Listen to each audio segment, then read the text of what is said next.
Hello, everyone, and welcome back to Daily English Stories. I'm Alex. And I'm Sam. Today we're talking about the most embarrassing moment of our lives. Sam, have you ever done something embarrassing in public? Oh yes, many times. Tell me your worst one. Okay, this happened in a crowded restaurant. Oh, I saw someone sitting alone at a table.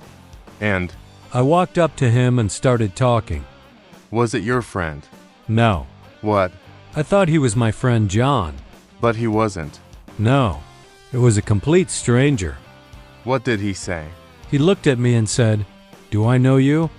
That must have been awkward. Extremely awkward. What did you do? I apologized and quickly walked away.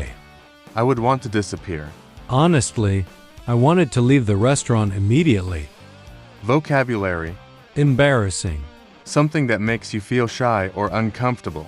Stranger. Someone you don't know. Awkward. A situation that feels uncomfortable.